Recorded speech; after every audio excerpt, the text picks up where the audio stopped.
Muy buenas, en este vídeo vamos a tratar sobre la recursividad. Decimos que algo es recursivo cuando forma parte de su propia definición.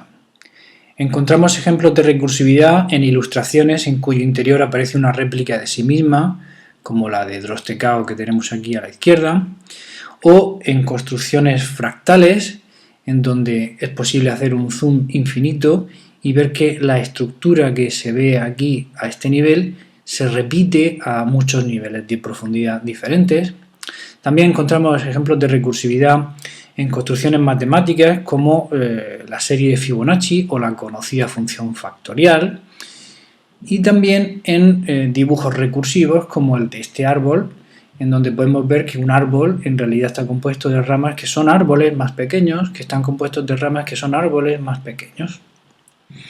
Pues en informática y en las ciencias de la computación también aparece la recursividad y aparece en las funciones recursivas.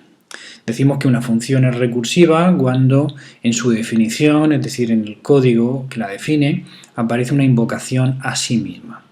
Esta invocación aparece aquí de forma directa y entonces podemos decir que esta es una llamada directa, una función recursiva directa. Pero también podría aparecer aquí una llamada a otra función distinta, la función b, y la función b en su interior tener una llamada a la función saluda, y entonces hablaríamos de que tiene una llamada indirecta, por lo tanto sería recursiva indirecta.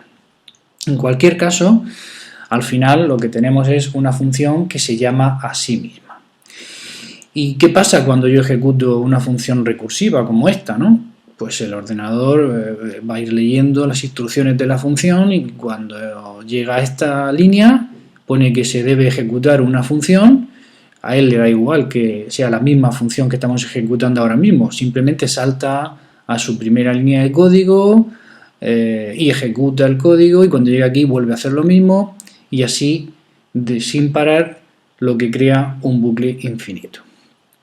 Es decir, que como vamos a ver a lo largo del vídeo, pues las funciones recursivas y la recursividad en general es algo muy interesante, muy útil, pero necesitamos que las funciones recursivas que vayamos a escribir en el código estén bien diseñadas, porque si no podemos entrar en bucles infinitos y normalmente eso no es lo que estamos buscando.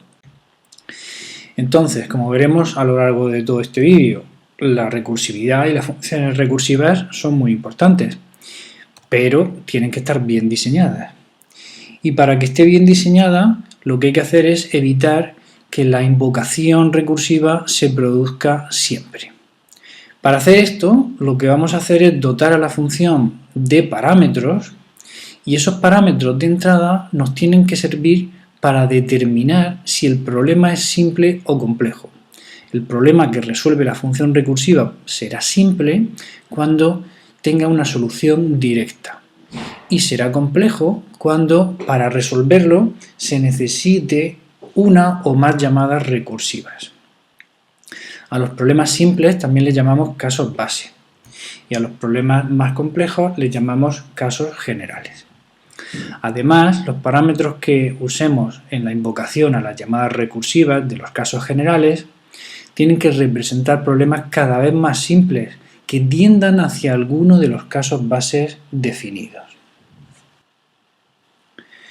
Si la función está bien diseñada, terminará encontrando la solución a cualquier caso, pues o bien se tratará de un caso base o la solución se encontrará a partir de los resultados de casos intermedios que le lleven a uno base. Las funciones recursivas son muy importantes porque nos permiten implementar algoritmos recursivos, y hay muchos problemas cuya solución se puede expresar más clara y elegantemente de forma recursiva.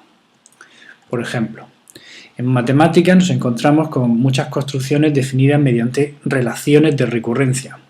Y estas relaciones de recurrencia son muy fáciles de traducir a código, de generar una función recursiva que calcule lo mismo que la relación de recurrencia.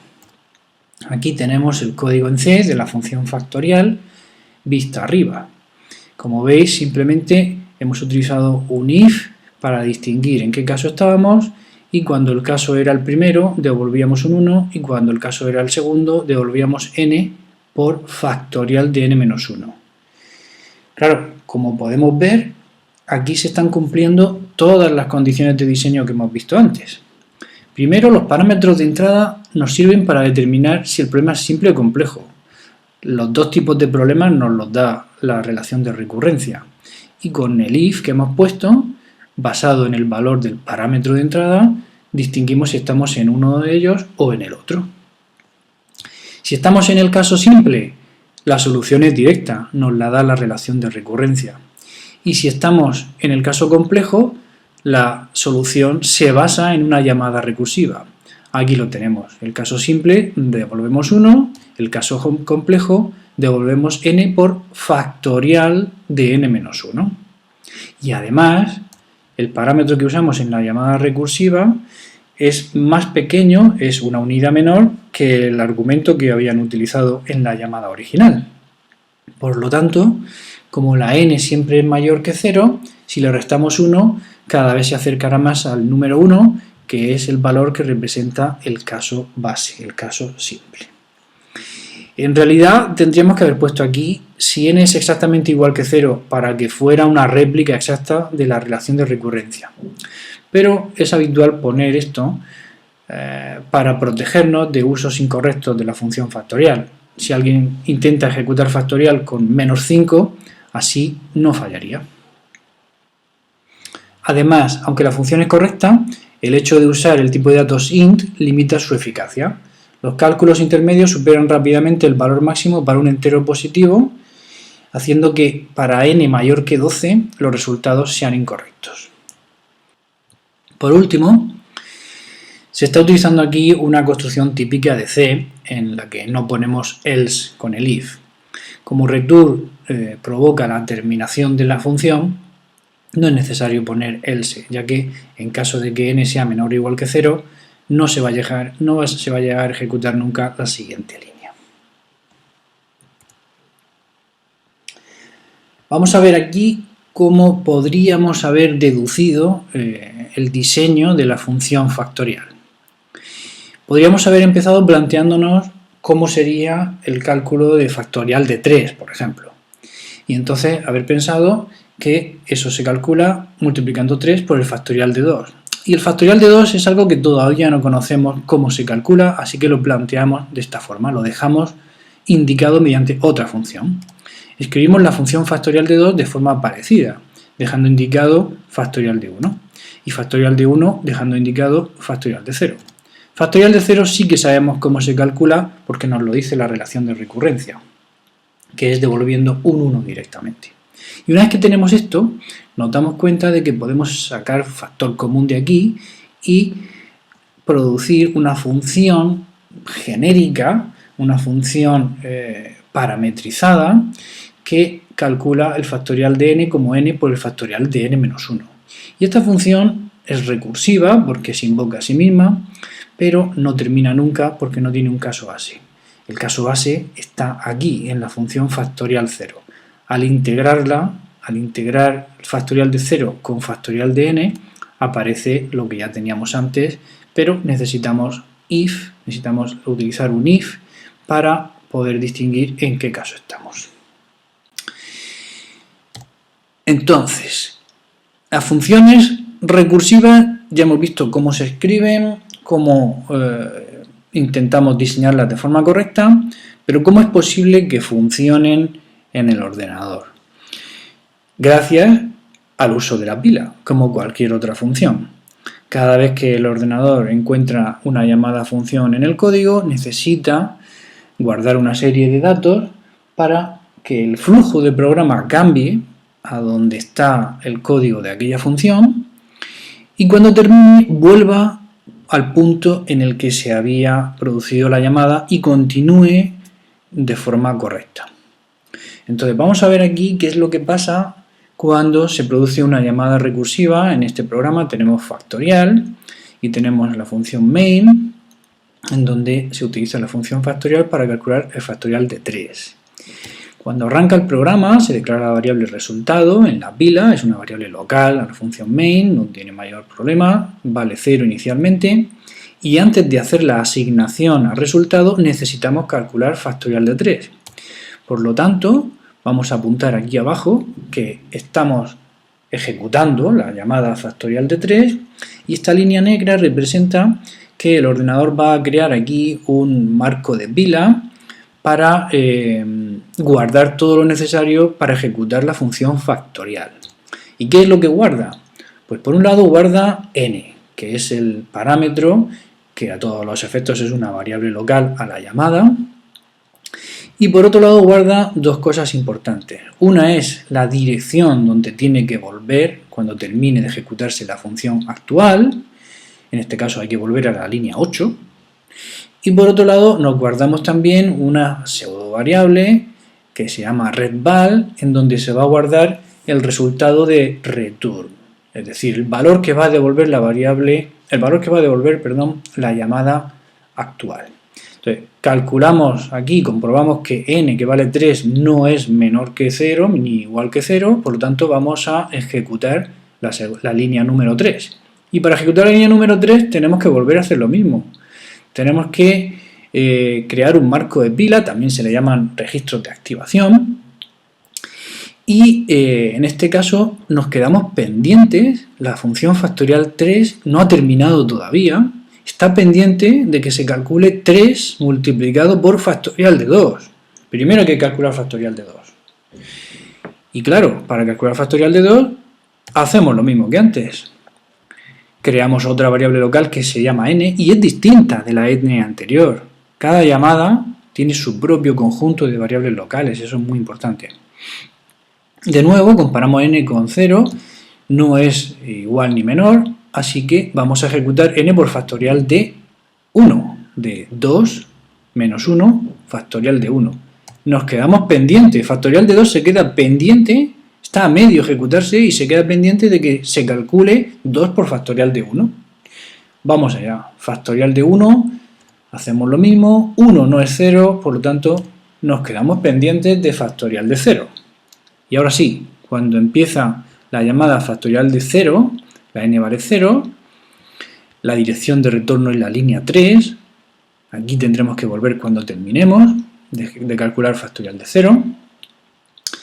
Ahora sí que coincide n con 0 y vamos a devolver directamente, estamos en el caso base, devolvemos un 1, este va a ser el valor que se devuelva. Ese 1 es el que se va a sustituir aquí, este 1 es el que va a sustituirse aquí, y vamos a poder calcular 1 por 1 en la llamada anterior.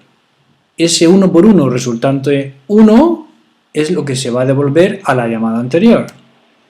Ese 2 por 1 se va a devolver a la llamada anterior y ese 2 por 3 se va a devolver a la llamada anterior, que en este caso es la primera que se había hecho y está en main. Por lo tanto, la variable resultado guarda el 6 que estábamos buscando.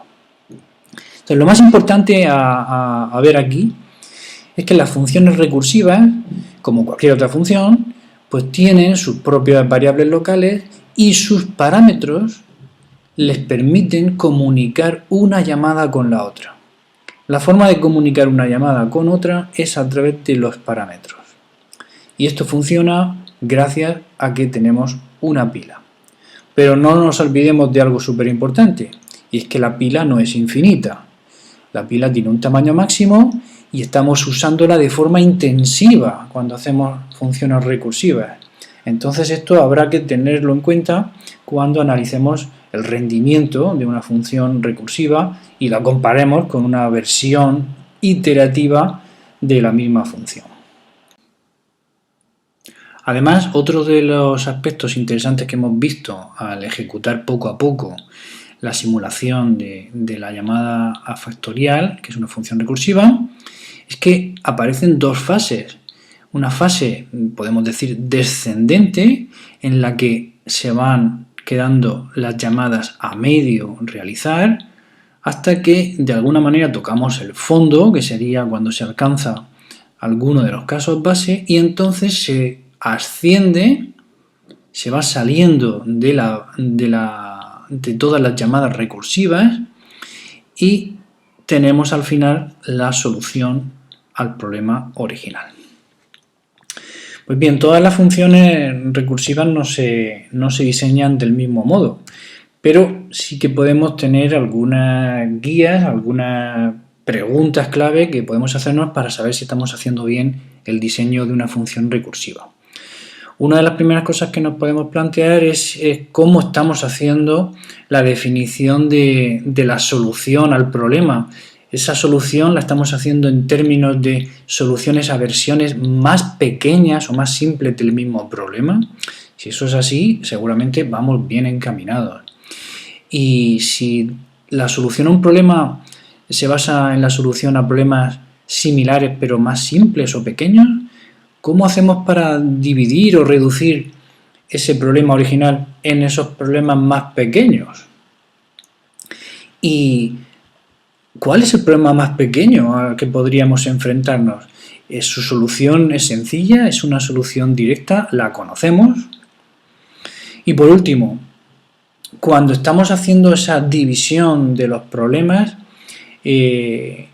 ¿estamos seguros de que conforme vamos dividiendo el problema en problemas más simples, nos vamos acercando a los problemas más simples que habíamos determinado y de los cuales teníamos su solución? Bien, pues sí, si todo eso lo podemos contestar, estaremos avanzando en el camino correcto para diseñar una función recursiva. Vamos a ver ahora más ejemplos de funciones recursivas, en concreto otra definida mediante una relación de recurrencia, como es la del cálculo del máximo común divisor o máximo común denominador. Aquí tenemos la relación de recurrencia y esto pues es muy sencillo de traducir a código, pero vais a hacerlo vosotros y para eso quiero que paréis el vídeo, os fijéis en cómo lo hemos hecho con factorial y después veáis cómo está solucionado. Paradlo un momentillo y seguimos. Vale, supongo que ya lo tenéis. Aquí está la solución que tengo yo. Fijaos que es la traducción directa de la relación de recurrencia. Cuando m y n son iguales, que sería este caso, el resultado sería m. Y tenemos aquí otros dos casos diferentes que no son el caso base, porque son más complejos, y para solucionarlos es necesario calcular también el propio MCD, pero fijaos que en estos dos casos los parámetros que estamos utilizando para definir la función son distintos y en realidad son menores, o uno de los dos es siempre más pequeño que en la llamada original. En esta llamada teníamos m y n, y cuando m es mayor que n, a m le quitamos n, por lo tanto se hace más pequeña. Si esto lo vamos haciendo continuamente, al final la diferencia entre m y n cada vez es menor, por lo tanto llegará un momento en que m y n sean iguales. Es decir que estas llamadas recursivas sí que tienden a acercarnos al caso base. Tenemos un caso base, tenemos llamadas recursivas que nos acercan al caso base y esta es una función bien definida. Fijaos que aquí aparece un if para determinar si estamos en el en el segundo de los dos casos base que aparece en la relación de recurrencia, y cuando no se da este caso, no se ejecuta la función return, entonces es posible ejecutar la función return con el segundo caso. Podríamos haberlo puesto con un else, pero esto es bastante habitual ponerlo así en C. La pregunta que nos podemos hacer es, ¿esta función recursiva cuántas veces se llama a sí misma? ¿Se llama una vez o se llama dos veces? Bueno, en realidad se llama solo una vez en cada ejecución, porque o se cumple esta condición o no se cumple. Y si se cumple se ejecuta esta llamada y si no se cumple se ejecuta la otra, pero nunca se ejecutan las dos. Vamos con otro ejemplo bastante sencillo, también basado en una relación de recurrencia, y vamos a hacer lo mismo. Intentad hacerlo vosotros y en unos segundos lo resuelvo yo. Muy bien, espero que lo hayáis resuelto. Aquí tenéis mi solución. Fijaos que de nuevo vamos a ir copiando de forma literal lo que nos pone en la relación de recurrencia para calcular una potencia. Nos dice esta relación que m elevado a n se calcula como m multiplicado por m elevado a n menos 1, aquí está la recursividad, cuando la n es mayor que 0. Y si la n es igual a 0, el resultado es directo.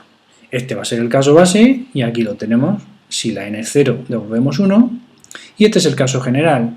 Si no se ha ejecutado n igual a 0, entonces vamos a ejecutar el caso general, que es m por la potencia de m elevado a n menos 1. Fijaos que aquí, igual que pasaba en MCD, tenemos dos parámetros en la función potencia, pero en realidad la complejidad del problema está definida solamente por el parámetro n, que es el exponente. La base, por muy grande que sea, no hace que el cálculo de la potencia sea más complejo.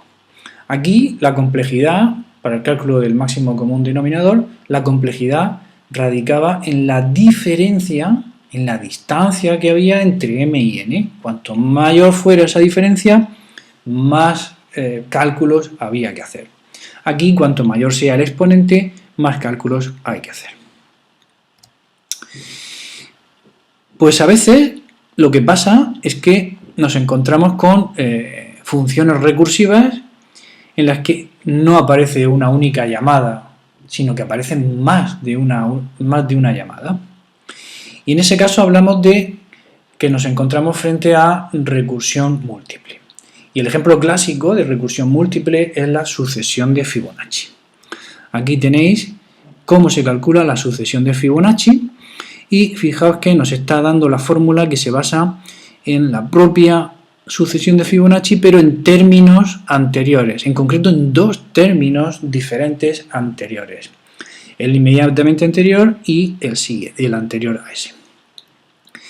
Y nos da lo que vale la sucesión de Fibonacci para el término 0 y para el término 1. Vale, pues con esa información nosotros somos capaces de escribir esta función en la que hemos codificado estas dos líneas de conocimiento, estas dos fuentes de información, la hemos codificado con un solo if. Si n es menor que 2, si el término del cual estamos intentando calcular su valor en la sucesión de Fibonacci es menor que 2, es 1 o es 0, devolvemos el propio término. f de 1 es 1, f de 0 es 0. Y para todos los demás casos, lo que hacemos es devolver Fibonacci de n-1 más Fibonacci de n-2. Aquí es donde aparecen las llamadas recursivas. Y como aparecen dos llamadas diferentes y se tienen que hacer las dos, no como en MCD, que se hacía una o la otra, entonces por eso decimos que hablamos de recursividad múltiple. Esta función tiene recursividad múltiple. Es importantísimo, además, sobre todo cuando tenemos funciones con recursividad múltiple, prestar mucha atención a los casos base. No es casual que aquí aparezcan dos casos base. Si solamente hubiéramos puesto el caso base f0, cuando llegáramos a calcular f1, habría que calcular para ello f de 1 menos 1, 0, más f de 1 menos 2, menos 1, para el cual no tendríamos nada definido. Entonces, como digo, si tenemos recursividad múltiple, hay que prestar mucha atención a los casos base y cubrir todas las necesidades de esas múltiples llamadas recursivas. Esta función recursiva para calcular Fibonacci es muy interesante porque también nos va a permitir hablar sobre el árbol de recurrencia. El árbol de recurrencia es una herramienta que nos permite ver cuántas llamadas recursivas se están haciendo y qué valores tienen esas llamadas, los parámetros de esas llamadas. Entonces, el árbol de recurrencia se construye dibujando un circulito arriba del todo, en el que ponemos el parámetro original, el argumento que hemos utilizado para llamar a Fibonacci, en este caso Fibonacci 6, y debajo se pone un círculo por cada llamada recursiva que estemos haciendo en el código. Estaremos haciendo Fibonacci de 5 y Fibonacci de 4. Para solucionar Fibonacci de 5 tendremos que hacer Fibonacci de 4 y Fibonacci de 3. Y para solucionar Fibonacci de 4, Fibonacci de 3 y Fibonacci de 2. Entonces ya podéis ver aquí fácilmente que toda esta rama entera, todo este subárbol de este árbol invertido que vemos aquí, todo esto es igual que todo esto. Y todo esto es igual que todo esto. Y todo esto se repite aquí, y se repite aquí, y se repite aquí. Entonces, ¿qué es lo que vemos? Que se están haciendo muchos cálculos repetidos. El problema de la recursividad múltiple es que es muy ineficiente, o puede ser muy ineficiente, como vemos aquí. Y la herramienta del árbol de recurrencia es útil para ver si se están produciendo muchas llamadas repetidas o no, y si por tanto esa función recursiva múltiple es muy ineficiente o no. Porque antes, cuando teníamos, por ejemplo, MCD, o teníamos el cálculo de la potencia, o el propio factorial, aquí lo que podíamos ver es que, bueno, el número de llamadas que se hacían tenía que ver con la complejidad del problema. A mayor número de n, mayor número de llamadas. A mayor diferencia entre m y n, mayor número de llamadas. A mayor valor del número que queremos calcular el factorial, mayor número de llamadas. Pero eso es una complejidad lineal, de orden n. Sin embargo, cuando llegamos aquí, tenemos una complejidad exponencial. ¿De acuerdo? Y eso es muy ineficiente. Bueno, pues hasta ahora hemos estado viendo funciones recursivas, es decir, funciones que devolvían un valor. Pero vamos a ver ahora ejemplos de procedimientos recursivos, es decir, funciones que devuelven void y que lo que tienen es un efecto. Vamos a empezar con esta, que consiste en mostrar una cuenta atrás. Y aquí tengo un ejemplo de lo que quiero decir. Dice, la cuenta atrás desde 0 sería escribir solamente el 0. La cuenta atrás desde 1 sería escribir el 1 y el 0. La cuenta atrás desde 2, 2, 1, 0, 3, 2, 1, 0. Así, la cuenta atrás desde n, escribimos n, ¿y qué viene después? La cuenta atrás desde n-1. Fijaos que esta es una buena forma de tratar de encontrar el patrón, que es lo que se repite, de tratar de encontrar cómo diseñar una función recursiva. Vamos escribiendo los diferentes ejemplos y sacamos conclusiones. Entonces, fijaos que aquí lo primero que estamos haciendo es mostrar el numerito más grande, la cuenta atrás desde 3, pues mostramos el 3. Y a continuación, lo que queda por hacer, el resto del trabajo, sería algo así como mostrar la cuenta atrás desde el número siguiente más pequeño.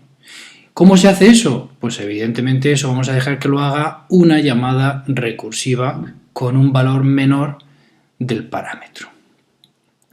Entonces, visto esto, lo que podemos hacer es plantear un caso base y un caso general que hagan lo que estamos viendo aquí. Entonces, fijaos, en el caso general estamos diciendo la cuenta atrás desde n se hace mostrando el valor de n y haciendo después la cuenta atrás desde n-1. Aquí tenemos la recursividad y aquí vemos cómo el parámetro n se le resta al parámetro n, se le resta una unidad y eso hace que vayamos haciendo cada vez más pequeño hasta que lleguemos a un caso base. ¿Qué caso base podemos poner?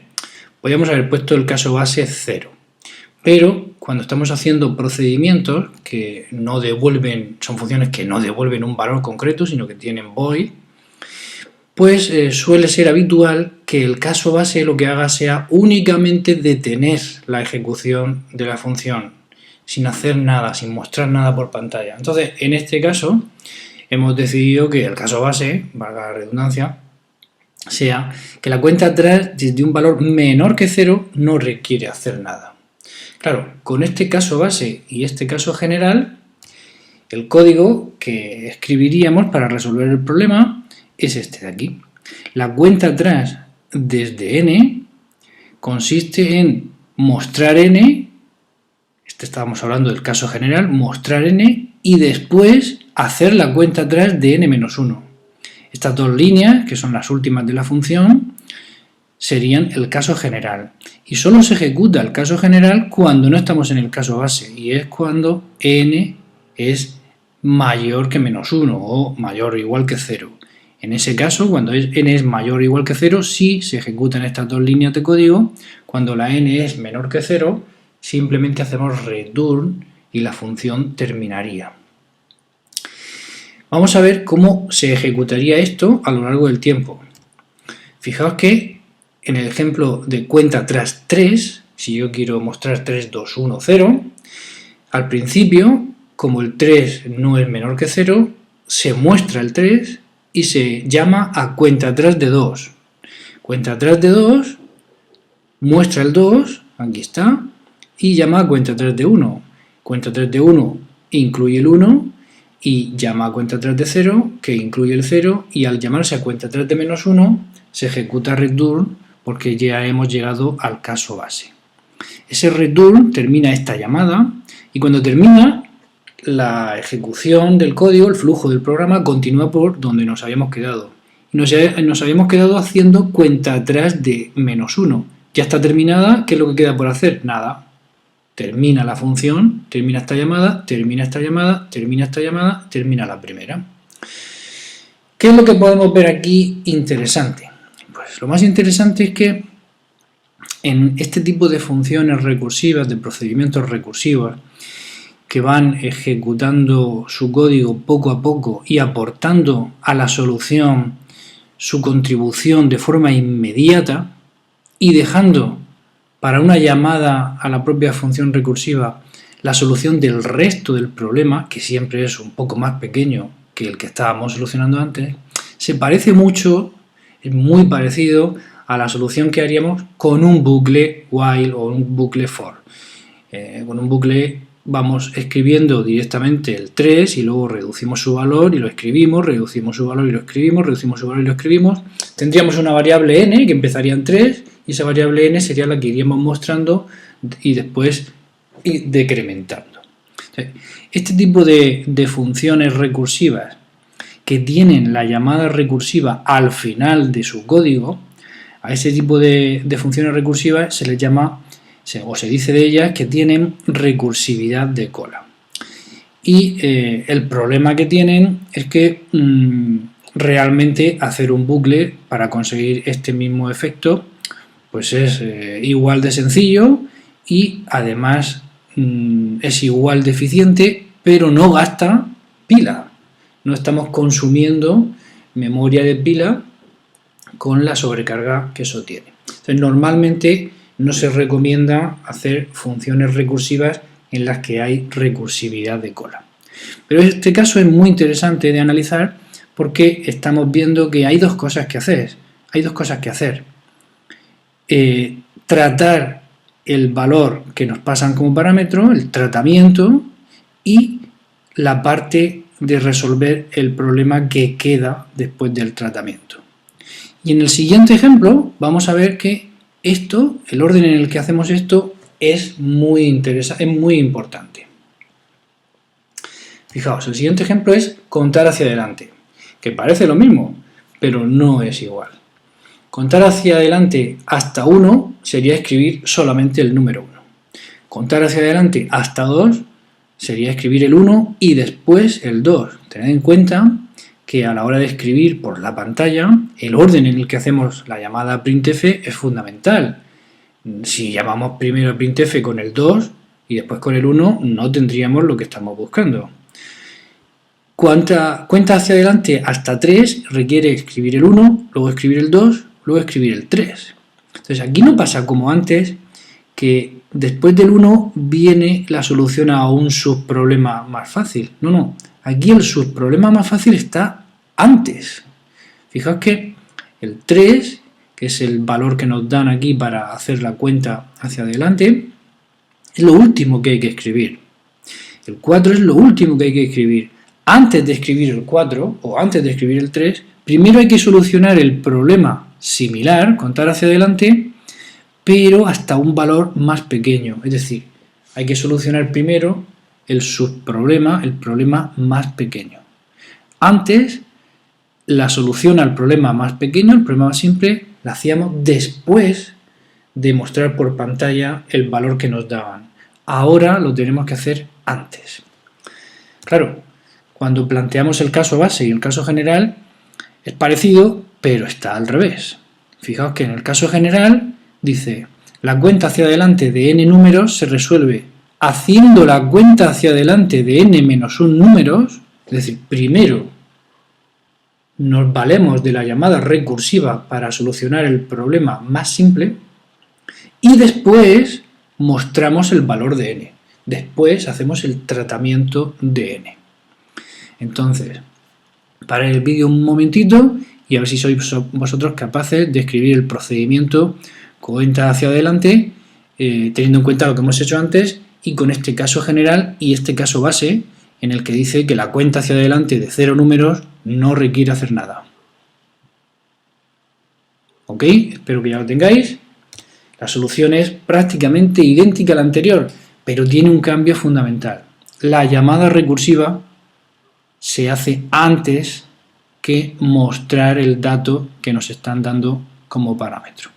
El tratamiento, la contribución que cada llamada tiene a la solución global del problema, se hace después de solucionar un problema más simple. En cuenta hacia atrás, la contribución de cada llamada se hace primero y después se deja que la llamada recursiva resuelva el resto del problema. Pero en cuenta hacia adelante lo hacemos al contrario. Claro, el efecto que tiene esto es completamente diferente al que teníamos antes. Ahora, cuando ejecutamos cuenta adelante, para poder hacer todo el código de nuestra función, para poder resolverlo con el caso general, que es lo que tocaría, ya que la n no es 0 todavía, primero tenemos que esperar que se resuelva cuenta adelante de 2. Y a cuenta adelante de 2 le pasa lo mismo. Primero tiene que esperar a que se resuelva cuenta adelante de 1. Es decir, todavía no estamos mostrando nada por la pantalla. Estamos haciendo llamadas recursivas y quedándonos a la espera de que vayan terminando una a una.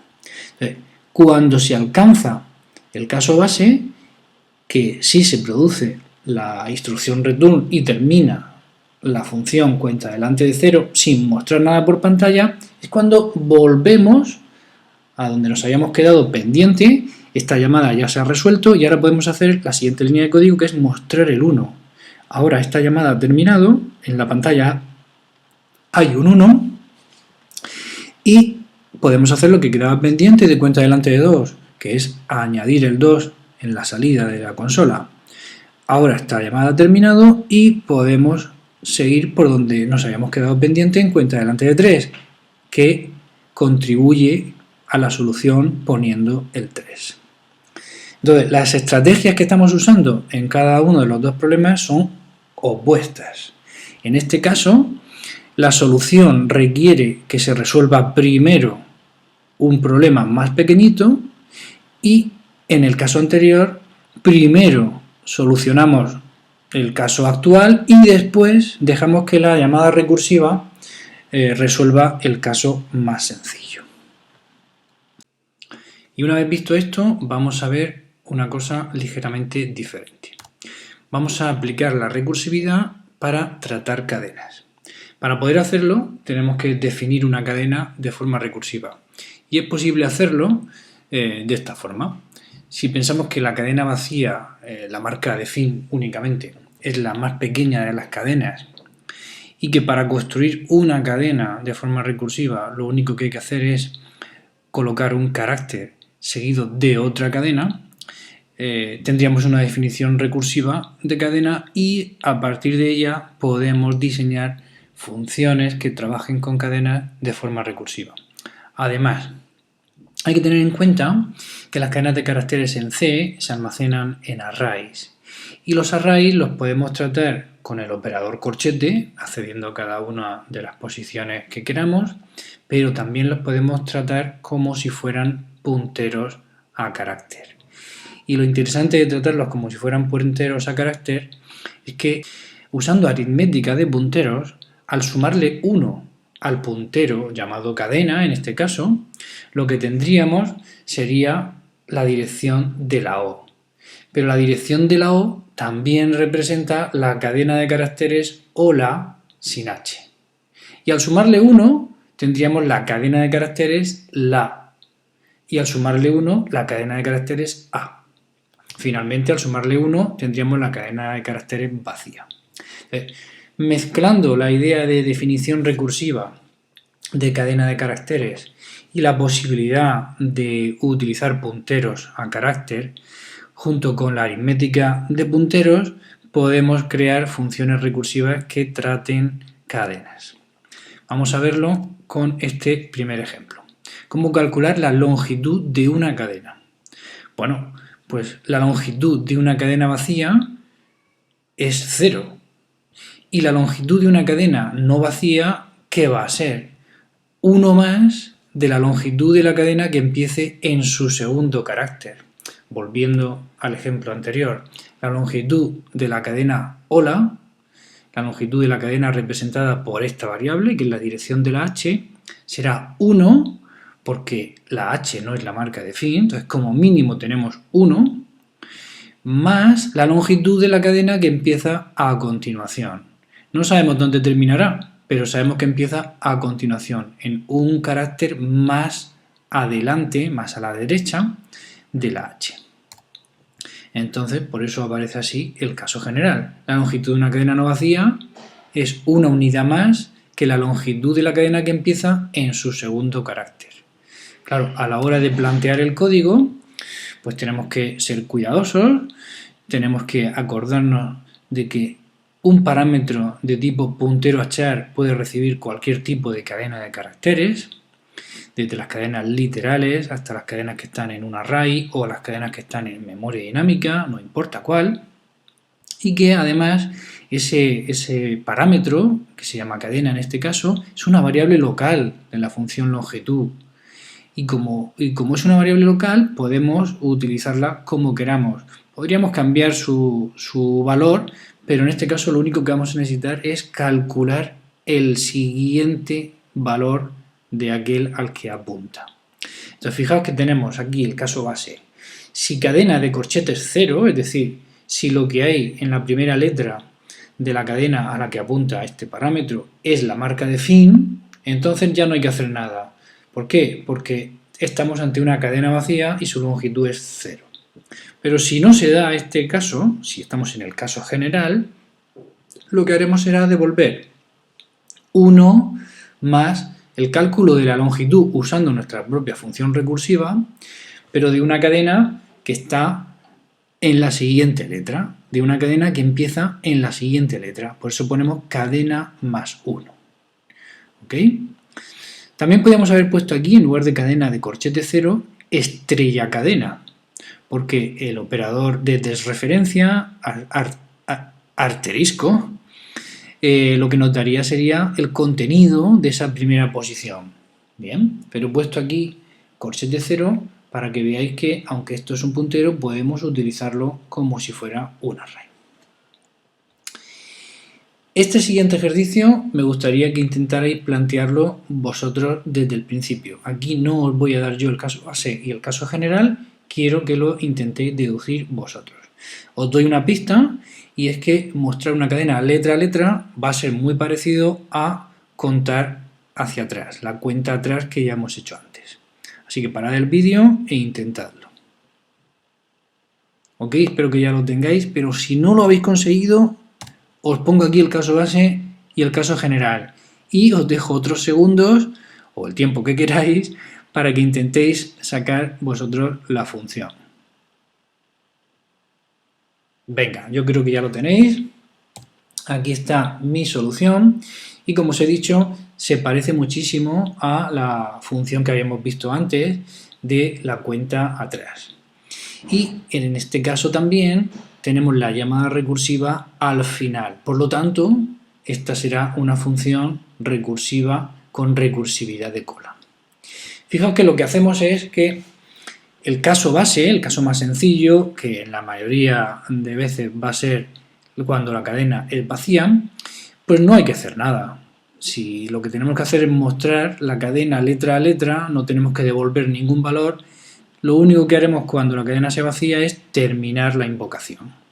Si cadena de corchete 0 es la marca de fin, devolvemos el control a la llamada previa con return. Terminamos esta llamada y se continuará ejecutando la línea siguiente a la llamada que habíamos hecho.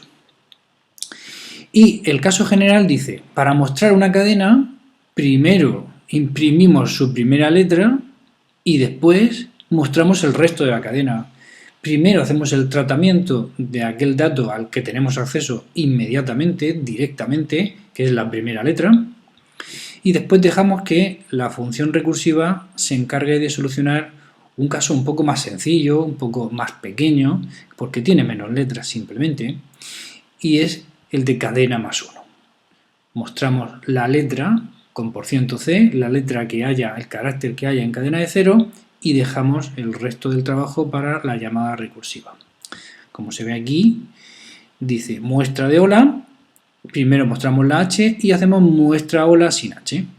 Muestra hola sin H, muestra la O y deja LA para la siguiente llamada, que deja la A para la siguiente, que deja la cadena vacía para el final, que no muestra nada y ya se ha mostrado toda la cadena. Muy bien, pues el siguiente ejemplo, como os podéis imaginar, es hacer esto, pero al revés. Así que os animo a que paréis el vídeo y lo hagáis vosotros. Espero que ya lo tengáis. Aquí está el caso base y el caso general. Si aún no lo tenéis, parad ahora mismo el vídeo y si no, aquí tenéis la solución. La función artSeum, que parece muy raro el nombre, pero en realidad es muestra escrito al revés, recibe una cadena y hace lo que hemos puesto en el caso base y en el caso general. El caso base, de nuevo, es que no se hace nada cuando la cadena está vacía. Y el caso general es ligeramente diferente al anterior.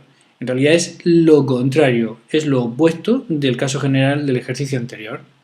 Porque este ejercicio es como el de la cuenta hacia adelante. Ahora, para mostrar la cadena invertida, lo vemos muy fácil aquí en el ejemplo hola. Para mostrar hola del revés, lo primero que hay que mostrar es la letra A, pero esa es la última de la cadena y a esa no tenemos acceso. Nosotros tenemos acceso ahora mismo, en la llamada artSeum hola, tenemos acceso a la H. Ahí sí que podemos acceder directamente, porque no sabemos la longitud de la cadena. Y no tendría sentido hacer un bucle para contar la longitud de la cadena, porque si hiciéramos un bucle ya habríamos resuelto el problema entero. De hecho, normalmente cuando resolvemos ejercicios con recursividad, que haya algún bucle dentro de la función no suele ser una buena idea. Entonces, lo que hacemos es que para poder mostrar la H, que es lo último que se va a tener que mostrar, primero se tiene que haber resuelto el problema con hola sin H. Así que llamamos a la función con hola sin H. Claro, para que se pueda mostrar la letra O, primero se tiene que resolver el problema con LA. Ahora, para que se pueda mostrar la letra L, que es la primera a la que se tiene acceso en esta llamada, primero se tiene que resolver con A, y así hasta que llegamos a la cadena vacía. Cuando la cadena vacía se resuelve, haciendo simplemente return, el flujo de control vuelve donde nos habíamos quedado y ya podemos mostrar la A. Esta es la primera letra que sale por la pantalla. Al terminar esta llamada, volvemos aquí y se muestra la L, la segunda letra, la tercera letra y la última letra. Ok. Ahora, el último ejercicio que vamos a hacer con cadenas es el más complejo de todos. Y se trata de comparar dos cadenas. En este caso, la función recursiva que tenéis que escribir va a recibir dos cadenas de caracteres distintas o iguales, no lo sabemos, pero a través de dos parámetros diferentes y devolverá un número entero. Si son iguales, devolveremos un 1 y si son distintas, devolveremos 0. Entonces, intentad plantearlo vosotros teniendo en cuenta que las cadenas pueden tener longitudes diferentes. Si no lo habéis conseguido, aquí tenéis el caso base y el caso general. Ahora el caso base no es tan simple. El caso base dice, la cadena vacía solo es igual a la cadena vacía. Tened en cuenta que ahora estamos ante una función que devuelve valores. No es como antes, que en el caso base no hacíamos nada. Ahora, en el caso base, sí que devolvemos. Y el caso base está diciendo que hay que devolver un 1 cuando tenemos dos cadenas vacías. Pero si tenemos una cadena vacía en uno de los parámetros y una cadena no vacía en el otro, habrá que devolver un 0. Y por otro lado, el caso general se construye de la siguiente manera. Dos cadenas iguales a las que se le concatena por delante una misma letra también son iguales. ¿Qué significa esto? Que si me dan dos cadenas y su primera letra es igual, todavía no estoy seguro de si las cadenas son iguales o no. Depende de que sean iguales las cadenas que empiezan a continuación. Pero si me dan dos cadenas y las primeras letras son distintas, ya no tengo que hacer nada más. Con eso es suficiente para saber que las cadenas son diferentes y podría terminar devolviendo 0. Venga, pues dicho esto, parad el vídeo e intentad vosotros escribir el código. Muy bien, pues aquí tenéis mi solución. Fijaos que en este caso, para acceder a la primera letra de cada cadena, en lugar de utilizar A corchete 0 y B corchete 0, estoy utilizando el operador de desreferencia, porque es bastante habitual hacerlo así en C. Y el operador de desreferencia se escribía poniendo estrella A, en este caso estrella A es equivalente a A corchete 0, y estrella B, que sería equivalente a B corchete 0. ¿Qué hacemos en este primer if, en esta primera comparación? Bueno, pues lo que decía el caso base. La cadena vacía solo es igual a la cadena vacía. Si comprobamos que la primera cadena es la cadena vacía porque su primer carácter es la marca de fin y al mismo tiempo el primer carácter de la segunda cadena, de la cadena B, es también la marca de fin, estamos ante el caso base. Estamos ante dos cadenas que son ambas cadenas vacías y devolvemos 1. Cuando no estamos en el caso base, estamos en el caso general. Y el caso general hemos dicho que consistía en comprobar la primera letra y el resto de la cadena. Si la primera letra es igual y el resto de las cadenas son iguales, entonces devolveremos verdadero, solo cuando se cumplan las dos comparaciones. Por eso ponemos un i lógico. Ahora bien, fijaos que podíamos haber puesto la comparación de la llamada recursiva, es decir, iguales a más 1, b más 1, lo podríamos haber puesto a la izquierda del i lógico y a la derecha del i lógico podríamos haber puesto la comparación entre las primeras dos letras. Pero eso sería menos eficiente que hacerlo de esta forma. ¿Por qué? Porque recordad que en C las condiciones se evalúan de izquierda a derecha en cortocircuito. Eso significa que en el caso de un i lógico, si la condición de la izquierda es falsa, no se llega a ejecutar el código de la condición que hay a la derecha del i lógico, porque no tendría sentido. Ya sabemos que la respuesta va a ser falsa. De esta manera, imaginad que tenemos dos cadenas muy largas en las que la primera letra de las dos es diferente, pero todas las demás letras son iguales. Si primero hiciéramos la llamada a la función recursiva, es decir, si iguales de a más 1, b más 1 estuvieran en el lado izquierdo del i lógico, se producirían todas las llamadas recursivas comparando y dando verdadero todas las letras que hay a partir de la segunda letra de cada cadena. Y solamente cuando terminaran de hacerse todas esas comparaciones nos daríamos cuenta, al evaluar si estrella A es exactamente igual que estrella B en la primera de esas llamadas recursivas, que el resultado tiene que ser falso. Por lo tanto, es más eficiente colocar a la izquierda del i lógico la comprobación que no es la llamada recursiva. Además, un detalle importante es que nos puede pasar que las cadenas tengan diferente longitud. Entonces, en un caso podemos alcanzar la marca de fin antes que en otro. Bien, pues si se da esa circunstancia, una de las cadenas será la marca de fin, pero la otra no. Así que esta condición no se cumplirá. Estaremos en el caso general. Y al comprobar si la primera letra de ambas cadenas es igual, esto dará falso porque una de ellas será la marca de fin y la otra será una letra normal. Por lo tanto, incluso cuando las cadenas son de diferente longitud, la función trabaja correctamente. Y pasamos ahora a estudiar los aspectos de recursividad que tienen que ver con las listas enlazadas. Una lista enlazada representa una secuencia, como vimos en su día, y las secuencias las podemos definir de forma recursiva con el caso base y el caso general que estáis viendo aquí. Una secuencia vacía va a ser la secuencia más simple posible y un elemento seguido de una secuencia de cualquier longitud, incluida la vacía, será otra secuencia. De esta forma podemos construir secuencias insertando por el principio. Además, como ya vimos, la forma de definir en C una estructura enlazada lineal para representar una secuencia era mediante una definición recursiva. La estructura nodo tiene dos campos, el campo dato y el campo siguiente, y el campo siguiente es un puntero a la propia estructura que estamos definiendo. Así pues, se dan todas las condiciones para que empecemos a trabajar con listas enlazadas utilizando funciones recursivas que van a ser capaces de procesarlas de una forma muy elegante y simple. Empezamos con la longitud de una lista. La idea es calcular la longitud de una lista, así que pensadlo e intentad hacerlo vosotros. Ahora paramos el vídeo un momento y a continuación os muestro cómo lo he hecho yo. Muy bien, aquí tenéis la solución que yo he dado. Fijaos que para calcular la longitud de una lista, pues tenemos que plantear nuestro caso base y nuestro caso general. El caso base, copiando de la idea de la definición recursiva de secuencia, pues la secuencia vacía tendrá una longitud 0.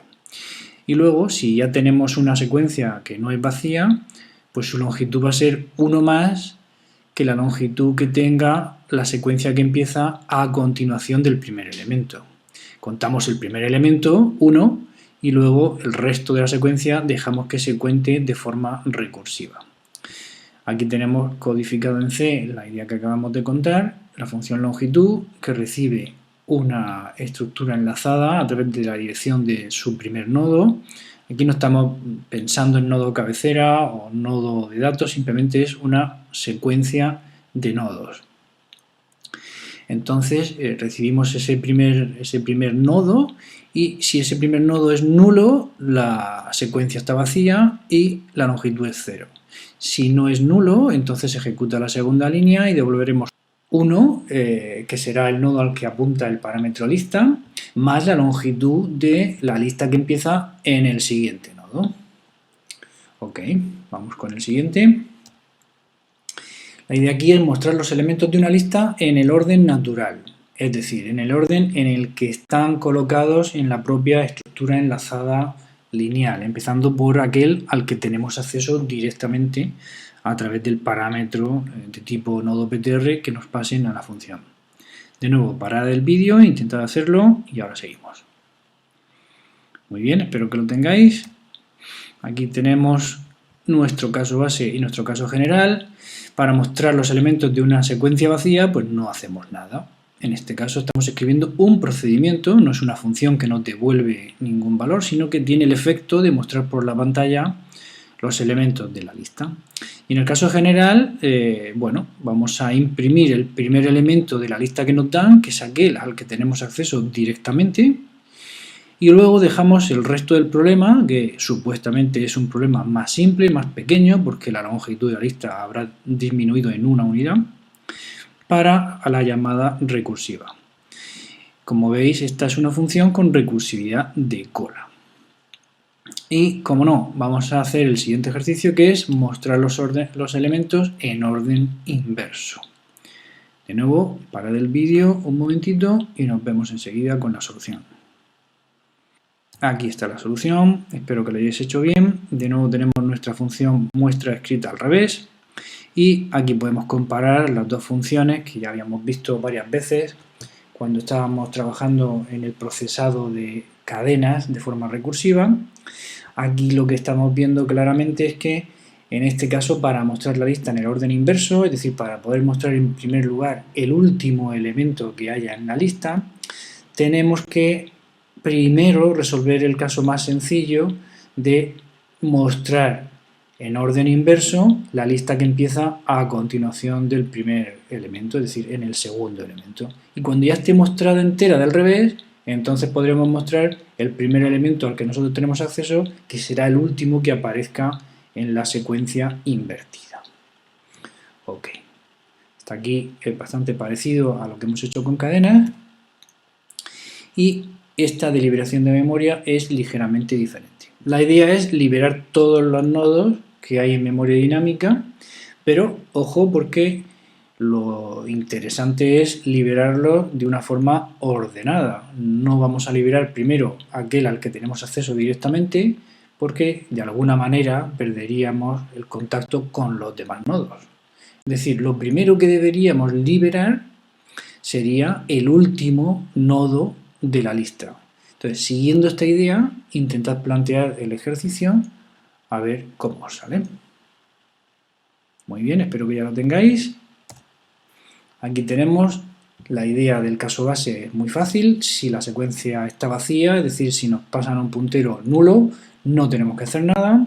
Pero si nos pasan un puntero distinto de nulo, que apunta a algún nodo, pues lo que haremos será, primero, liberaremos el resto de la lista, todo excepto aquel nodo al que tenemos acceso directo, y después liberaremos ese nodo al que tenemos acceso de forma directa. Si lo hubiéramos hecho al revés, si primero liberáramos el nodo al que apunta lista, antes de hacerlo habría sido conveniente guardar en una variable local la dirección de lista flecha siguiente y después llamar a libera con el valor de esa variable local. También habría funcionado de esa manera, pero esta forma de hacerlo es bastante interesante porque se produce la liberación desde el final hacia el principio. Veamos ahora la comparación de listas. De nuevo, parar el vídeo y enseguida os muestro mi solución. Espero que ya lo tengáis. Aquí está mi solución. Y es muy parecida a la que habíamos visto para cadenas, pero en este caso os he puesto la versión comprimida de las 3 comprobaciones que hacíamos para los casos base. Fijaos que el caso base es cuando dos secuencias son vacías, son iguales. Efectivamente, si me dan dos secuencias vacías, efectivamente son iguales. Pero cuando estamos comparando dos secuencias distintas, dos listas enlazadas distintas, es posible que una sea más larga que la otra. Entonces, a medida que vayamos avanzando en la comparación de los elementos, si van siendo todos iguales, cuando una se acaba y la otra aún tiene elementos, ahí tendríamos que devolver falso. Bien, pues la forma de hacerlo, de hacer esas 3 comparaciones, es esta que pongo aquí. Si una ya se ha acabado, o la otra ya se ha acabado, o las dos ya se han acabado, solamente cuando estemos en el caso de que las dos coincidan, serán iguales las listas. Claro, solamente pueden coincidir cuando las dos son null, cuando las dos son vacías. Si una es vacía pero la otra no, o si esta es vacía pero la primera no, entonces esta comparación va a devolver falso. Así que en una sola línea estamos codificando las 3 condiciones que habíamos visto antes en la comparación de cadenas.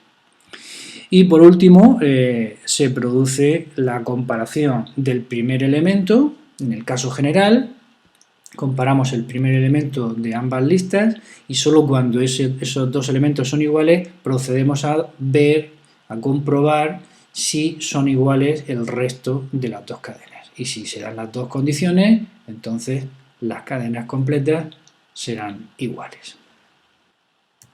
Y por último tenemos el ejercicio de copiar una lista, es decir, de hacer un duplicado. Entonces, la idea aquí es que nos dan una lista completa a través de la dirección de su primer nodo y tenemos que devolver la dirección de un nuevo nodo que será el comienzo, será el primero de una lista con los mismos datos de la lista original. Parad el vídeo un momentito y enseguida vemos la solución. Bueno, espero que ya lo tengáis. Vamos a ver. Si tenemos que copiar una lista y nos dan una lista vacía, pues lo que tendremos que devolver será una lista vacía. Y como estamos trabajando sin la idea de cabecera todo el tiempo, con nodos enlazados directamente, pues una lista vacía va a ser nulo. Así que el caso base se traduce en si la lista que nos pasan es nulo, devolvemos nulo. Y ahora, si nos pasan una lista que no es nula, pues lo fácil, lo directo, es copiar el primer elemento. Podemos crear un nuevo nodo, ponerle a ese nuevo nodo el dato del primer elemento de la lista que nos han dado y en su campo siguiente, ¿qué pondremos?